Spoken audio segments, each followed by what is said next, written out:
Bienvenidas, bienvenidos a Como Mujer, un espacio en el que voy a conversar con mujeres inspiradoras que nos cuentan su vida, sus quiebres y su propia historia.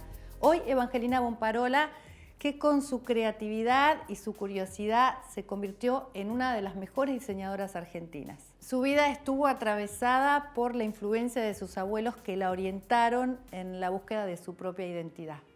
Vamos a conocerla. Bienvenida, Eva. Muchas gracias por invitarme. Un placer. Naciste en Paternal, en el seno de una familia de clase media, y bueno, ahí había un mundo en tu vida, ¿no? Pero después ibas mucho a lo de tus abuelos. Quería saber cómo eran esos dos mundos, que me contaras. Bueno, esos dos mundos eran como antagónicos en un punto porque, por un lado, en mi familia siempre había temas que preocupaban. Mi madre y mi padre ambos trabajaban y mucho, y siempre había alguna cuestión. Y en cambio en la casa de mis abuelos eran trabajadores jubilados que solo estaban para mí, ¿no? Entonces era como un idilio, era llegar a un lugar donde yo tenía desayuno en la cama, donde si quería comer, no sé, tal cosa casera, mi abuelo lo hacía. Mi abuelo era un gran cocinero, mi abuela también, pero es como que se tiró a chanta con los años. Entonces mi abuelo cocinaba, amasaba ravioles, tallarines, no sé. Y bueno, yo crecí en ese ambiente idílico, en donde había tiempo para coser, había tiempo, ¿sabes? Entonces yo descomprimía en casa de mis abuelos. ¿Y sufrías esa estricticidad de tu casa? La sufrí un montón.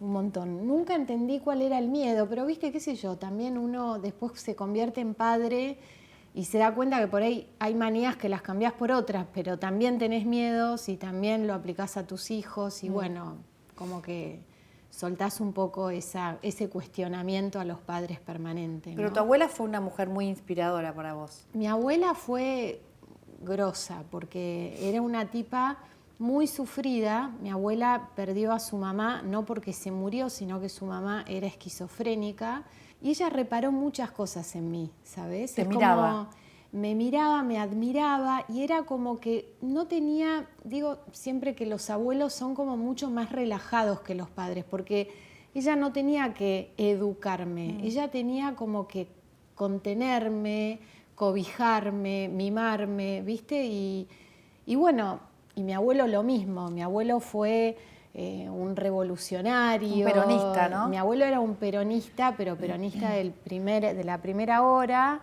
Era un tipo con el que no se podía discutir porque no podías cuestionar a Perón, era un dogma Perón, ¿viste? Era un dios sagrado, tenían enciclopedias, libros, pero todo sobre una sola orientación. Cuando fui creciendo, lo bueno de haber tenido una cosa tan intolerante, ¿no? Y tan poco cuestionadora, es que la curiosidad de mi abuela fue como un poco esa cosa que me llevó a empezar a cuestionar.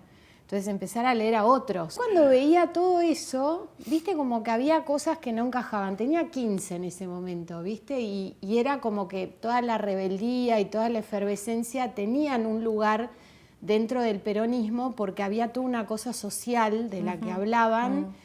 Después con el tiempo y además estaba Eva como una figura de mujer también muy, muy interesante para la época, ¿no? Las mujeres la querían mucho a Eva, muchas mujeres. Sí, bueno, Eva tuvo una enorme difusión. También Eva existió porque hubo otras mujeres también, por que supuesto, hicieron ese lugar y que no tuvieron tanta difusión. Después todo eso lo vas aprendiendo, no vas despreciando nada, vas ejercitando la tolerancia, vas escuchando cosas que te parecen tremendas, pero cuestionás en lugar de ir al choque. Bueno, a mí toda esa cosa así como de pelea y de despelote me hizo ser muy tolerante, soy muy tolerante. Y además muy curiosa.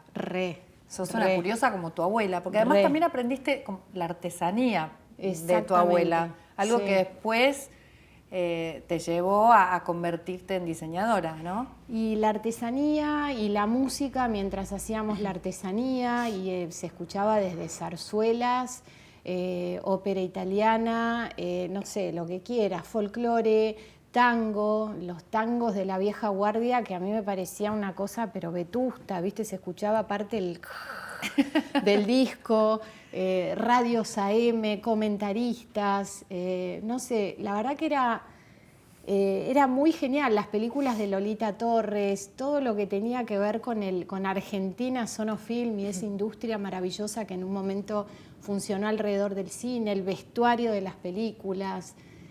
Todo eso fue muy inspirador. Muy. Y el silencio que había en algunos momentos, vos lo nombrás como que también después fuiste de alguna forma a buscar las palabras que quizás estaban más en el escuchar en ese momento, ¿no? O en el hacer. Sí. Había una cosa muy curiosa, ¿no? Que el otro día lo hablaba con mi hijo casualmente.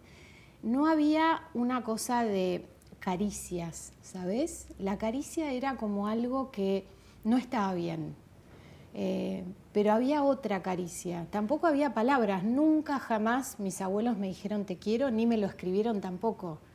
Pero yo sabía que me querían. Había una cosa de compromiso con la coherencia. ¿Te emocionás? Con demostrar, sí, porque realmente yo aprendí un montón de ellos, ¿sabes? Con todos, millones de defectos, pero a mí me enseñaron un camino, me enseñaron a pensar, me enseñaron a escuchar. Se pensaba mucho, no se permitían por ahí decir mucho de lo que pensaban, pero bueno, escucharlos a ellos dar ese testimonio era genial. Y después los silencios tenían que ver con que había momentos en que vos no podías hablar porque era un monosílabo lo que te tiraban del otro lado, ¿viste? Entonces, claro, pero de esos silencios también aprendías. Cuando mi abuelo cocinaba, había una radio. Y si le hablabas, el tipo se desconcentraba y tiraba más sal o se le pasaba la pasta, entonces no había que hablar. Cuando mi abuela cortaba una prenda o tejía y tenía que calcular los puntos que menguaba para hacer, tampoco, ¿entendés? Había como una cosa de concentración. Con el tiempo entendí que era foco. Que hacían foco en algo. Hacían foco en algo, no tenían una cosa, viste, como atolondrada. Por eso todo lo que hacían lo hacían increíblemente bien. Y después vos pusiste el foco en la comunicación, ¿no? Y estudiaste periodismo y estudiaste historia en la UBA. Y ahí iba un poco con la búsqueda de las palabras y de poder sacar todo eso para afuera y de comunicar. ¿Cómo fue ese tiempo del periodismo, ¿no? que te tuvo trabajando incluso? Sí, el tiempo del periodismo fue, yo creo que una búsqueda por encontrar un lenguaje propio, ¿sabes? Porque me costaba mucho decir lo que me molestaba y lo que no quería o lo que quería. Me costaba mucho en mi casa, en la casa de mis padres, marcar territorio, me costaba mucho decir hasta acá, me costaba mucho expresarlo. Y después lo empecé a actuar eso también en otros ámbitos de la vida. Y como periodista, ¿cómo te sentías ahí en ese mundo de hombres? ¿Cómo podías ir avanzando? ¿Había discriminación? ¿Había obstáculos? Como mujer, digo, ¿no? La verdad, yo te voy a ser muy sincera. Quizá nunca tuve que pasar por ninguna situación en donde se me haya discriminado por ser mujer. Sí me ha pasado de maltrato, de insinuación de abuso, de cosas fuera de lugar, pero la verdad que siempre tuve como un carácter bastante fuerte y pude poner puntos en orden. Nunca tuve un jefe que haya abusado de mí, o sea, entiendo que tengo amigas que les ha pasado, pero a mí no me pasó, o sea, no tuve ese tema. Sí me ha pasado una vez que me dieron, cuando tenía, no sé, 18 años, mi primer trabajo, el hermano de mi jefe me dio una palmada en la cola y le metí un bife. O sea, fue automático, fue un acto reflejo, ¿viste? Y todo Estabas el mundo, bien entrenada. Pero todo el mundo se quedó así y hasta yo me asusté de lo que había hecho. Y después no dormí esa noche, la angustia, ¿por qué le pegué? Porque hay toda una cosa atrás de eso, ¿entendés? O sea, yo nunca fui provocadora, pero en cierta manera la educación te hacía sentir que vos tenías la culpa. Que por ahí tenía el pantalón muy ajustado, ponele. Sí, hay como una si cosa eso hubiera sido una justificación, ¿no? De todo este movimiento, eso me parece que es extraordinario, que vos puedas dentro de una norma civilizada, ponerte el pantalón que quieras sin tener miedo de provocar al otro o sacándote la culpa de que vos no podés, no provocás a nadie. No sé, es ridículo eso, pero lo tenés. Quizás lleve tiempo sacártelo, porque es algo que está, es cultural, ¿viste? Viene como genéticamente adentro. ¿Y cómo ves? ¿Sentís que todo este movimiento de mujeres ha destapado y ha movido o ha tirado abajo esos obstáculos y esos problemas como para expresar lo que realmente nos pasa a las mujeres en distintos ámbitos? Mira, yo soy una cuestionadora nata, o sea, nunca adhiero 100% a ninguna causa. ¿Por qué? Porque hay veces que cuando algo se pone tanto en el candelero, como diría mi abuela, se convierte en un cliché. Y el cliché termina siendo una cosa que se repite y se repite y se repite y es hueca y es vacía. Y mucha gente se monta ese cliché para sacar alguna ventaja o algún partido. A mí me parece que está buenísimo que pase. Hay cosas que me parecen sumamente exageradas y hay cosas que me parecen demasiado frívolas.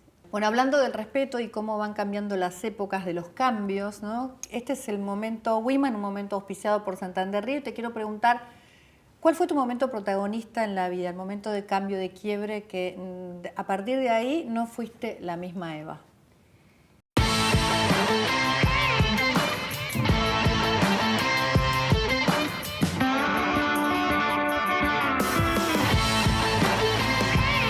Women, mujer. ¿Cuál fue tu momento protagonista en la vida, el momento de cambio, de quiebre, que a partir de ahí no fuiste la misma Eva?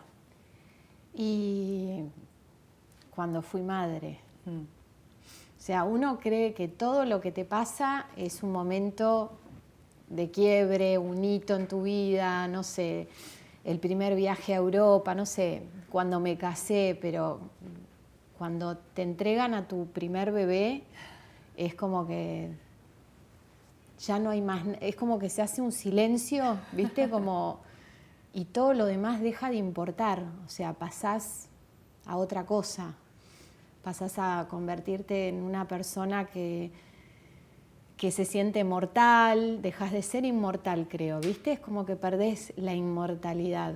Te agarra como un poco más de miedo a la vida también y a lo que va a pasar con esos niños. Son dos tus hijos. Ay, sí, lo único que te importa es que no les pase algo a ellos, ¿viste? Entonces es como la obsesión por ver si respiran, esto, lo otro, el tiempo que le dedicas y que la calidad. Y viste, además tengo amigas más jóvenes que son mamás ahora, cómo van cambiando las costumbres y los libretos de los pediatras en cuanto a todo eso que nos vuelven locas a las mamás. ¿Viste? Sí. Yo era duérmete niño, ahora duérmete niño no, hacen colecho o no sé cómo se llama, no sé. O sea, sí. ¿Qué te enseñaron tus hijos? ¿Qué te enseñan hoy? Me enseñaron a mejorar, como persona cada aspecto de mi vida. Me enseñaron a pensar cada cosa en futuro, viste que hay una cosa, me enseñaron a no dejar de pensar, ¿no? De no dejar de pensar no solamente en ellos, sino en el futuro con ellos, a disfrutar, a entenderlos, a acompañarlos, a sostenerlos. No sé, me enseñan a ser madre todos los días y reparan al niño que fui también al mismo tiempo. Es como que, sí, me enseñan a ser una mejor persona, íntegramente.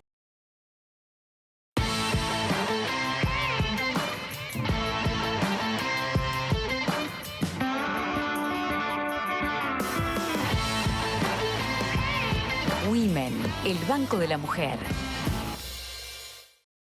¿Cómo te convertiste en diseñadora de indumentaria, en crear una marca con tu marca personal, ¿no? con tu impronta, con tu identidad? ¿Cómo fue ese proceso? ¿Cómo lo fuiste logrando? Mira, ya llevamos bastantes años, ya perdí la cuenta, son 17, 18, no sé. La verdad que siempre lo cuento, pues un año menos que Beltrán, y todo empezó y pudo ser rápido en ese primer periodo, porque yo era una mamá muy afortunada, tenía un hijo que dormía siestas eternas. Dormía muy bien de noche y muy bien de día. Entonces, o sea que empezaste con esto después de que nació tu primer hijo. Sí. Ahí hubo un quiebre entonces. Hubo un quiebre lo que realmente... enorme.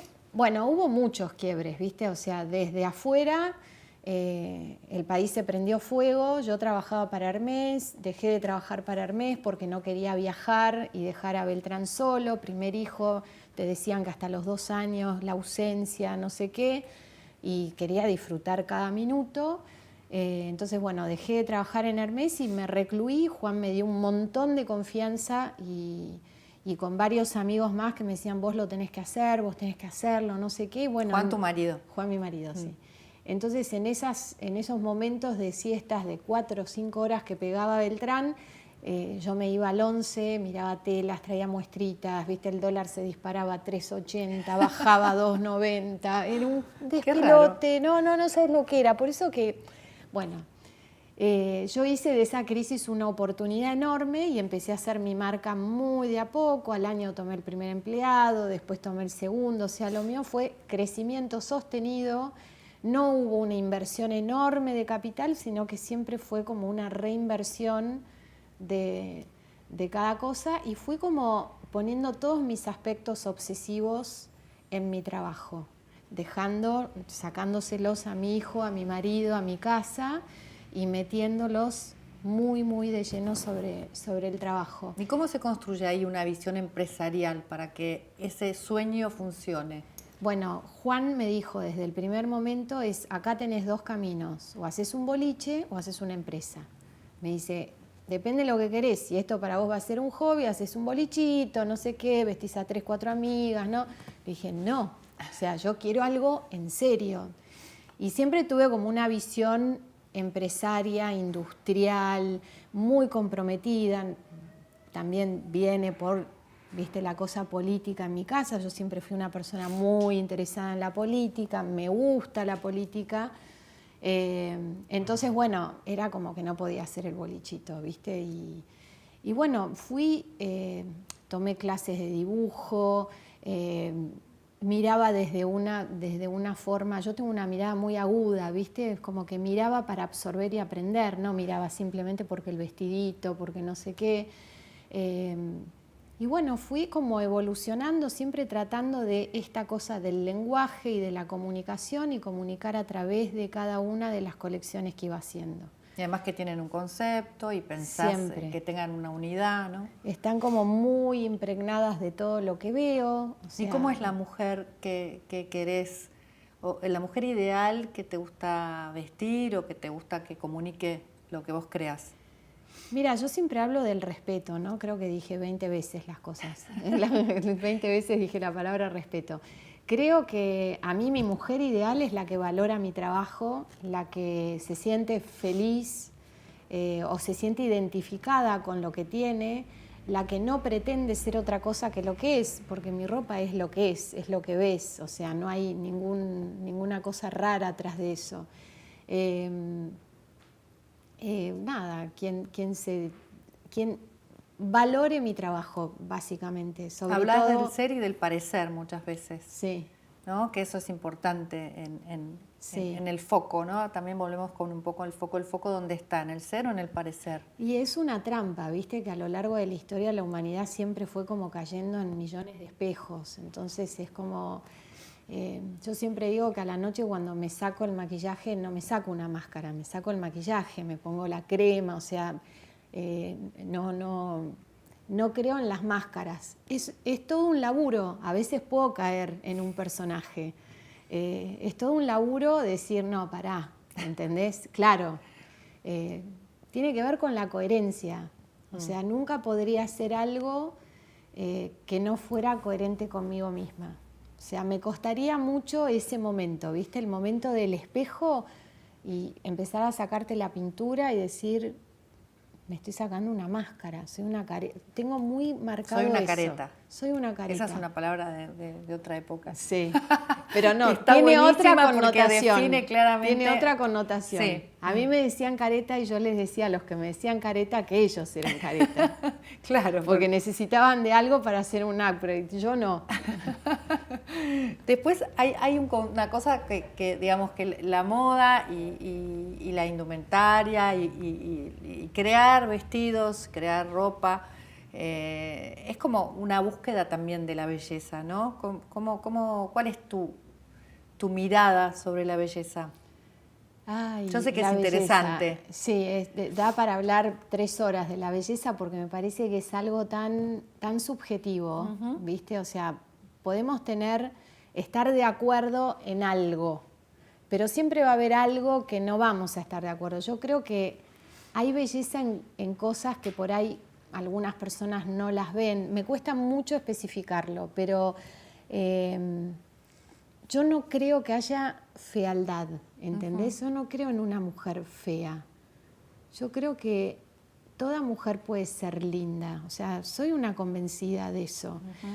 Obviamente hay mujeres que nacen angeladas, hay mujeres que nacen con una cara, no sé, la cara de no sé, me sale Margot Hemingway, ponele, viste, que son esas caras que te quedan para toda la vida, Grace Kelly, no sé, Audrey Hepburn. Tampoco te quedan para toda la vida porque el paso del tiempo hace que no te queden para toda la vida. Bueno, pero en tu memoria, viste, que vos decís una cara linda, pum, Grace, y la ves a Grace, viste, o no sé, hay miles.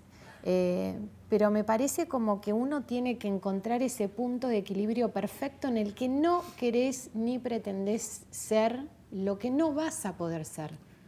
Viste que esta lucha de la mujer por tener la cadera chica. Hay un tema que es un hueso, ¿entendés? Que no... Otra de las cosas que también vos decís muchas veces es el tema de las marcas y las etiquetas y el ser marquero o el buscar, digamos, parecerse a los demás y cómo haces tu marca, ¿no? También vos estás haciendo una marca, estás construyendo una marca. ¿Qué es lo que molesta de las marcas? ¿Qué es lo que te parece que resta? No sé, viste, es como... yo desde chica es como que veía a los señores que por ahí se compraban el auto de alta gama, como dicen ahora, o el reloj, no sé qué. Es como que el status symbol me molesta, ¿entendés? Y como soy un amante del diseño, me parece que perderlo atrás de una chapa con un logo no te resume todo lo que hay atrás. ¿Qué le dirías a las mujeres para inspirarlas, Eva?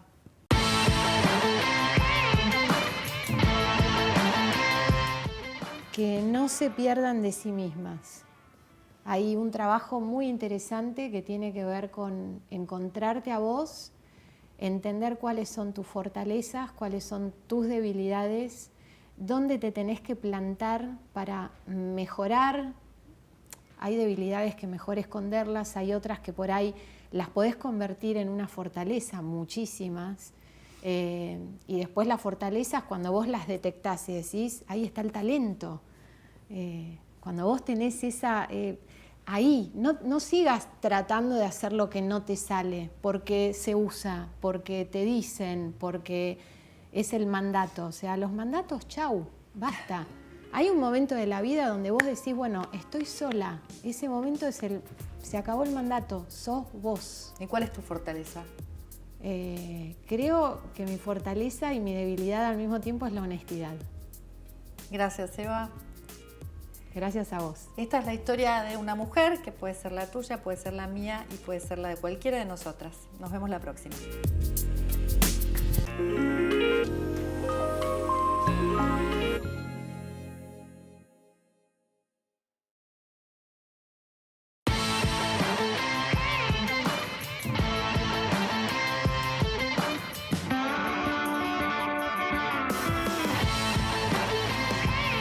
Women, el Banco de la Mujer.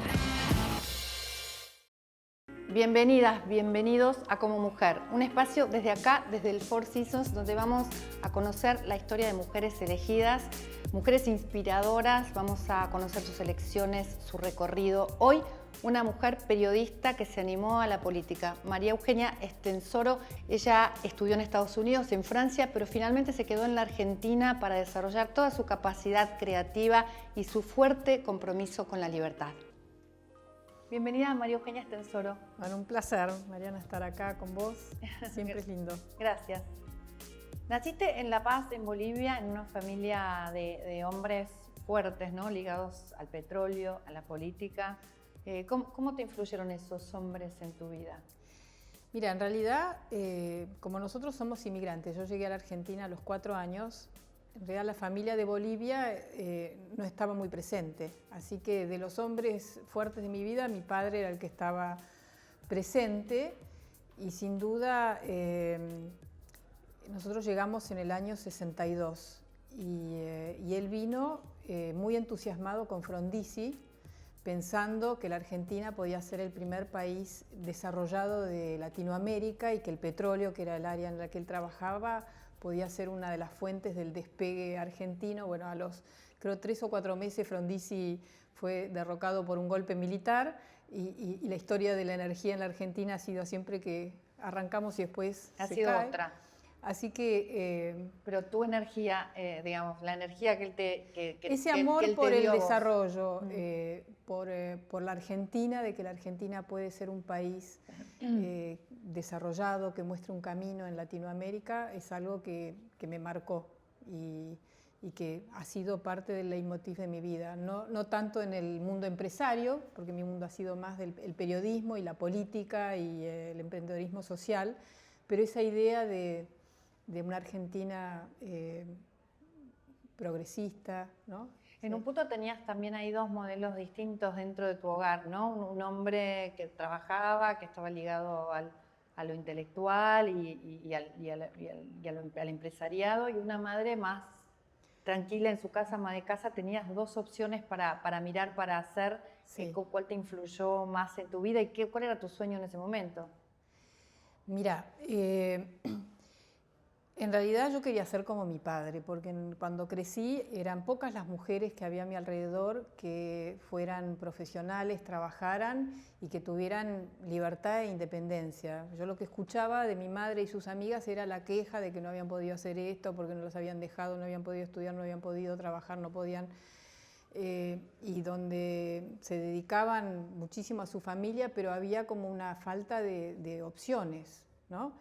Y entonces yo no quería hacer eso, tenía como algo en mí que me llamaba a poder ser lo que yo quisiera, y generalmente eran los varones los que podían hacer lo que querían y trabajaban y tenían su dinero, iban y venían. Entonces mi modelo fue más ser, no te digo, nunca quise ser un hombre, pero tener los mismos derechos, las mismas... Hoy parece una verdad de perogrullo, pero en los años 60 y 70... Era difícil. No era la norma, no era la norma que las mujeres estudiaran, trabajaran y pudieran elegir la vida que querían vivir. Teníamos la misma educación, ¿no? Yo conozco muchos casos donde los varones iban al Nacional Buenos Aires o al San Andrés y las chicas iban a cualquier colegio a la vuelta de la esquina. O sea que en eso fueron muy feministas, la idea de que nosotras las mujeres podíamos llegar a donde quisiéramos.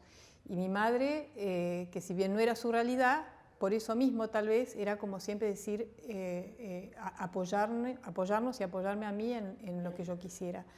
Así que lo que sí me doy cuenta que, y porque me pasaba con los chicos en la adolescencia y los novios. ¿Con tus hijos? No, cuando yo era chica. Ah, cuando yo era joven, que a los varones o a los chicos en la Argentina les molestaba un poco eso de tener una mujer, ¿viste?, que tuviera ambiciones y quisiera hacer otras cosas, y era como decir, oíme, yo soy el hombre, yo soy el varón, ¿no? Y a mí siempre me llamaba la atención eso.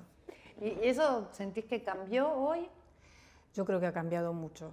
Yo creo que ha cambiado mucho, que hoy las parejas o las mujeres siguen una carrera, es casi lo normal. Y yo siento que tu formación fue una formación como muy esforzada, ¿no?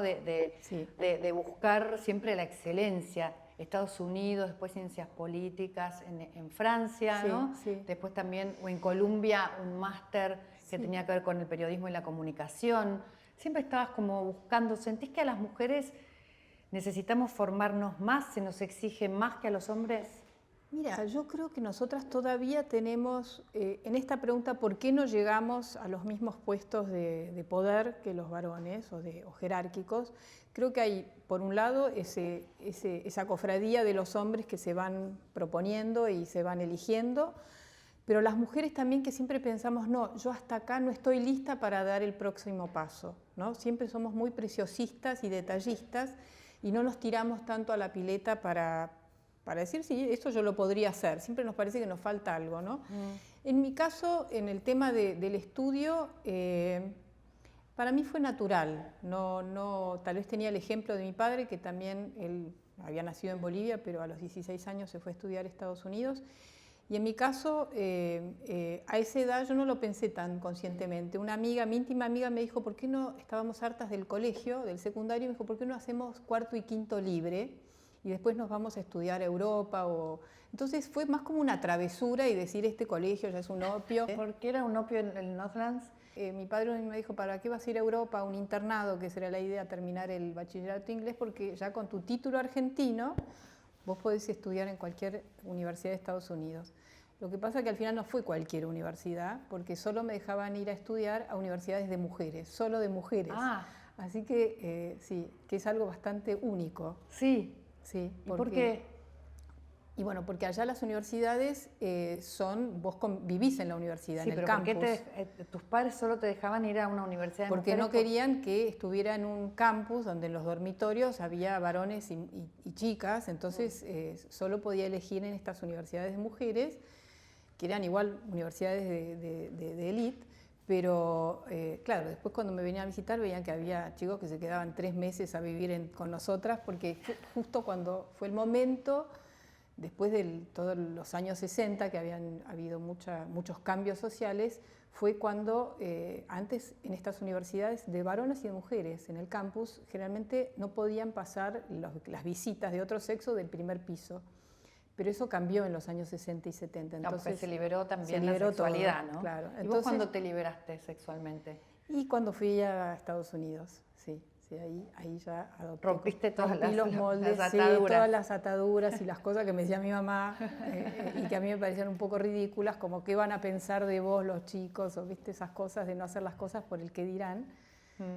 Sí, fue más fácil soltar esas ataduras estando lejos. Y queda un poco eso a pesar de haber traspasado, ¿no? Muchas barreras. A veces uno se descubre que todavía tiene algunos pensamientos que aparecen de ese tipo, bueno, qué van a pensar de vos, o cómo tener esa postura femenina cuidada para los demás, ¿no? Sí, mira, yo creo que hay 2 etapas. Yo fui bastante rebelde de joven y de adolescente, porque además mis padres me tenían las riendas porque yo era como bastante que quería probar cosas distintas. Con mi hija he sido muy distinta porque sabía que eso era lo peor. Mientras más me sostenían las riendas, yo más quería ver qué había del otro lado. Entonces a mi hija le he dado mucha más libertad y ella ha sido bastante más tranquila.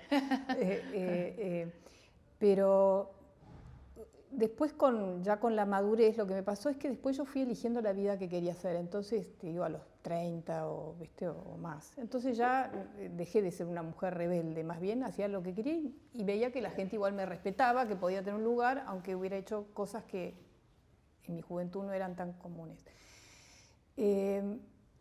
Lo que sí, hoy me siento que soy una mujer reconservadora, porque si bien, por ejemplo, en el tema de la sexualidad me parece que es muy bueno poder elegir, a mí me parecía ridículo eso, casarse virgen y que fuera un hombre para toda tu vida y que él podía elegir porque los varones no se esperaba que fueran vírgenes, sino me parecía bueno tener tu propia experiencia y poder elegir.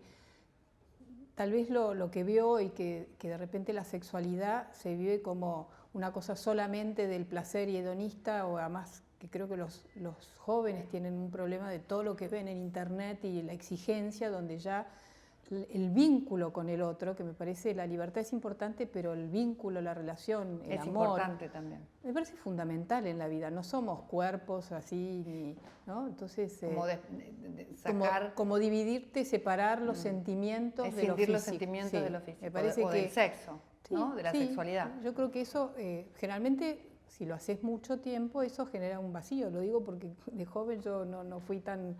Y me parece que pensar que uno puede separar eso, en realidad te lleva a tener relaciones muy vacías y una vida afectiva y emocional vacía, ¿no? Entonces creo que la libertad es poder elegir con todo, con tu alma, con tu corazón, con tu cuerpo. Este es el momento Women, un momento auspiciada por Santander, y quiero preguntarte cuál fue el momento protagonista de tu vida, que vos sentís que tu historia cambió.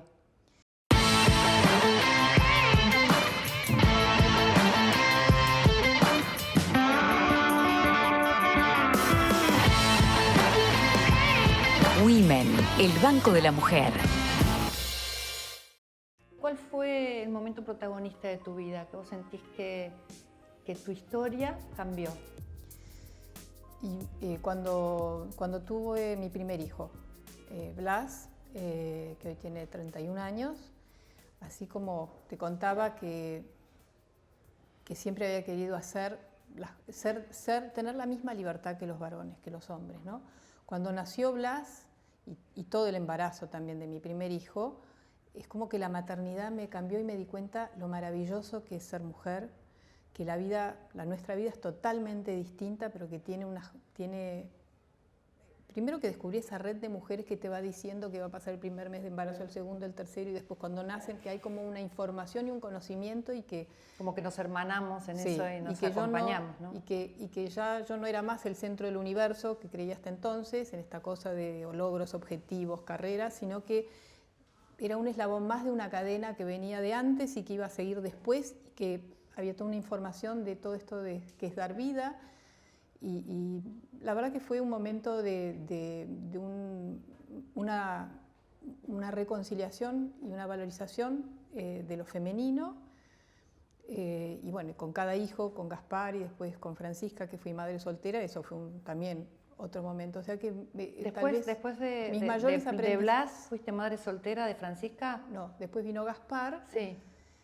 Después me separé, me divorcié y después una relación que estaba empezando me quedé embarazada.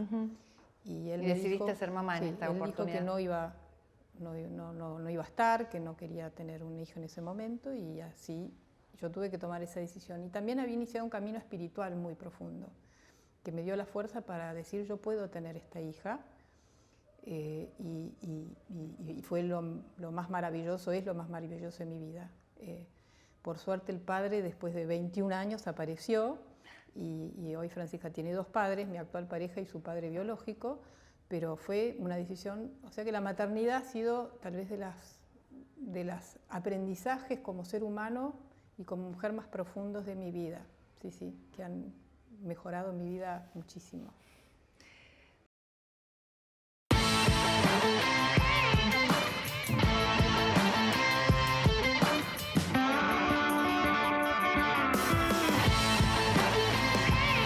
Women, el Banco de la Mujer. Cuando se dio el debate de la despenalización del aborto, participaste, ¿no?, de él, estuviste bastante activa, además contaste experiencias personales. ¿Cómo viviste ese tiempo?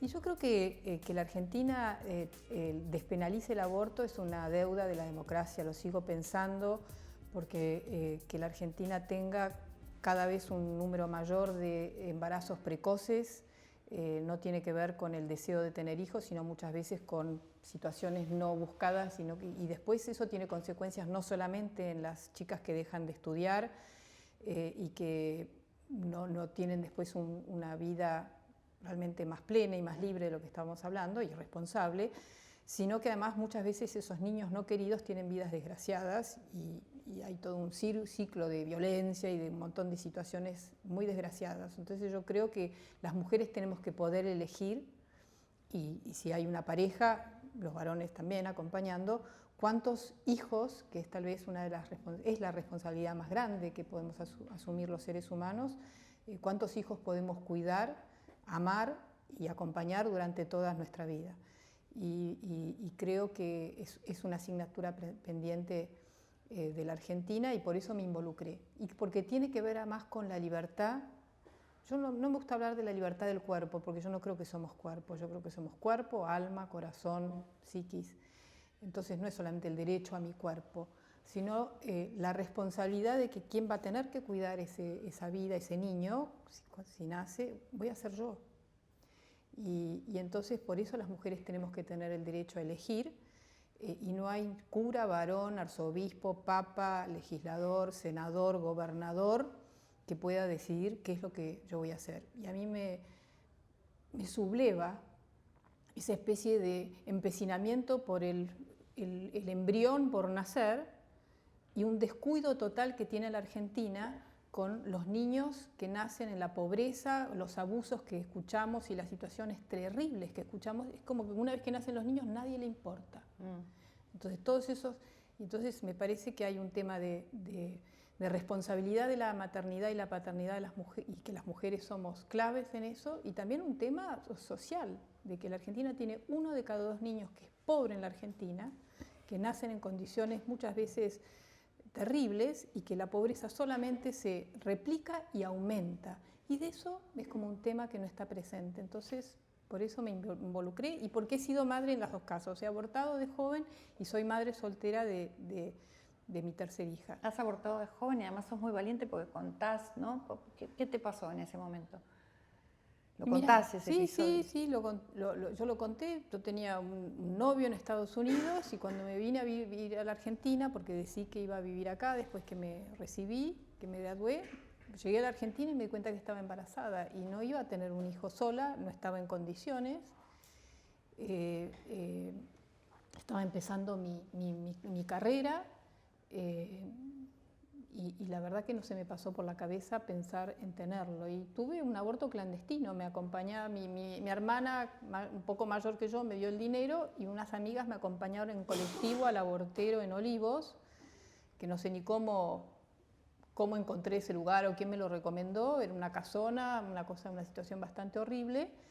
Y una de mis amigas, que en realidad yo ni me acordaba que ellas me habían acompañado, cuando lo dije públicamente, ellas me recordaron que me habían acompañado y que habíamos ido en colectivo. Fue traumática la situación. Y sí, porque yo lo bloqueé tanto que Claro. pensé que había sido mi hermana la que me acompañó. Claro. Y me dijeron, no, fuimos nosotras. Y una de ellas se acordaba de que cuando salimos era una especie de living donde estaba la sala de operación.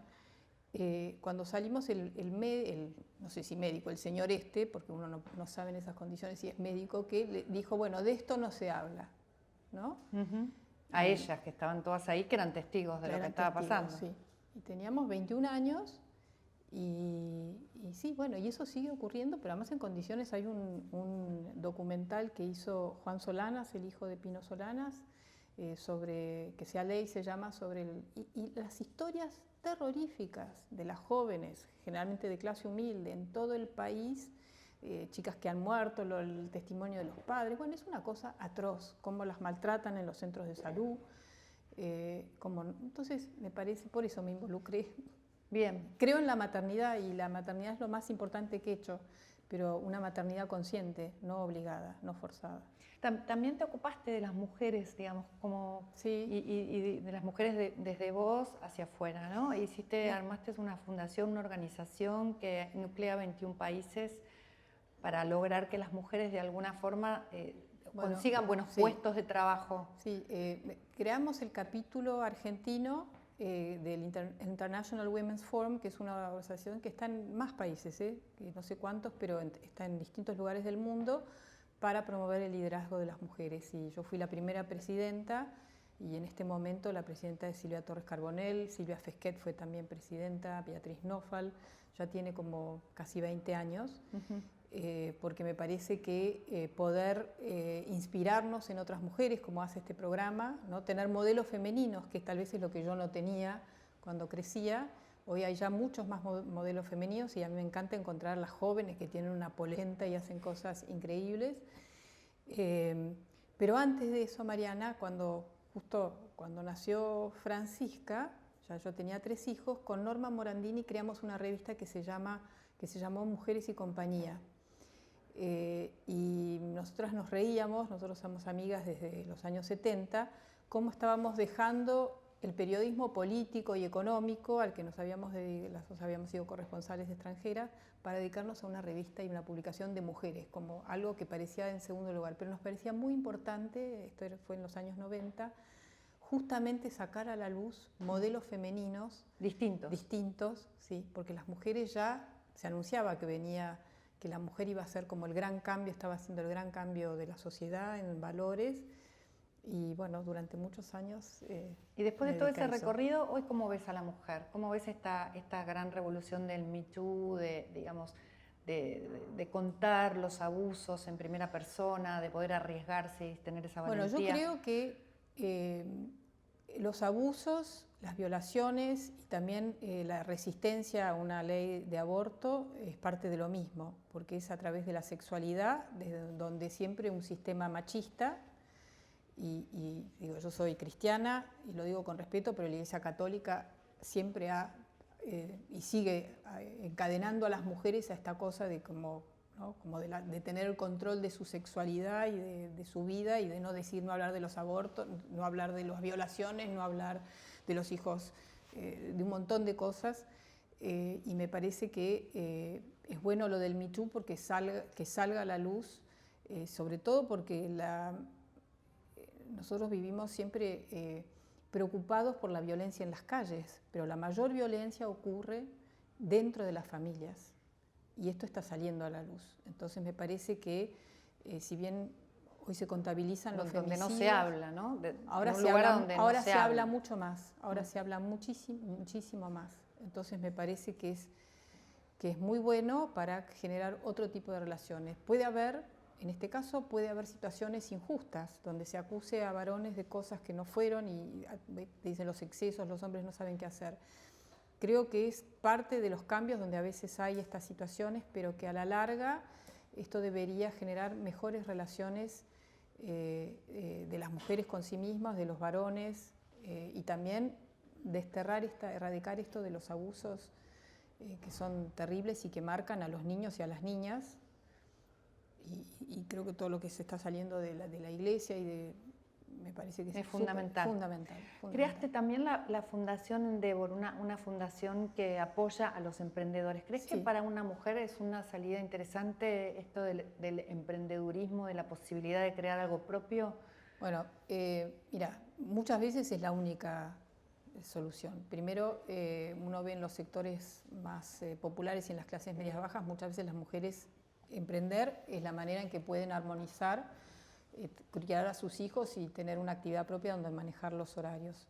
Pero muchas veces son emprendedoras por necesidad más que por vocación, porque emprender también no hay nadie que te banque, o si te enfermaste no hay alguien que te paga el día que estás enferma, estás enferma, o no tenés vacaciones, pagas y todas esas cosas. Entonces ser emprendedora no hay que ponerlo como algo idílico, y muchas veces en la Argentina, y esto se empezó a ver, por eso sacamos la revista en los años 90, el 30% de los hogares estaban mantenidos, y hoy debe ser más, por mujeres, muchas veces hogares monoparentales, ¿no? Donde la mujer queda a cargo de los hijos y los hombres desaparecen o no son tan confiables. Entonces, pero hablando más del emprendedorismo, la Fundación Endeavor busca a quienes tengan vocación de ser emprendedores, y sobre todo emprendedores que sean capaces de ser protagonistas de la economía del conocimiento y de la innovación como vivimos hoy. Yo creo que las mujeres tienen un gran potencial. Se ve que en estas actividades más de punta son sectores muy masculinos todavía, a pesar que son los jóvenes emprendedores. Es increíble lo machista que es este ambiente. María Eugenia, también, fuiste senadora nacional, ¿no? Sí. ¿Por qué la política? Y yo me metí en el 2003, fue el primer cargo que tuve, pero más que nada después de la crisis del 2001 me pareció que desde el periodismo y desde el trabajo social no alcanzaba, ¿no? Porque también creamos con mi pareja, con mi marido, la Fundación Equidad, justamente cuando empezó la revolución tecnológica, para achicar la brecha digital. Y tenemos una escuela y un taller de reciclado de computadoras y una escuela con 1000 alumnos, donde enseñamos oficios ligados a lo digital. Pero en el 2001, 2002 me pareció que eso no alcanzaba, y entonces acepté una candidatura, en ese momento era la legislatura de Buenos Aires y después al Senado, me llevó al Senado. Así que todo es parte de una vocación. Hablabas de tu marido, lo nombraste recién. Haroldo, sí. De Haroldo. ¿Cómo es tu relación con Haroldo y cómo se arma ese amor relacionado a veces con algunas actividades, con hijos? Mira, nosotros nos conocimos en una campaña electoral, así que la política fue un leitmotiv. Y cuando nos conocimos, Francisca, mi hija menor, tenía 4 años. Y justo ella era la que no tenía un padre presente, y Haroldo, bueno, es su padre del corazón y me ayudó mucho, no solamente con Francisca, sino también yo estaba criando mis hijos. Así que hacíamos todo juntos, la fundación, la política, criar hijos. No siempre, trabajar con tu marido puede ser maravilloso, salvo los momentos que tenés peleas, porque ya no hay dónde escapar. María Eugenia, ¿qué les dirías a las mujeres para inspirarlas?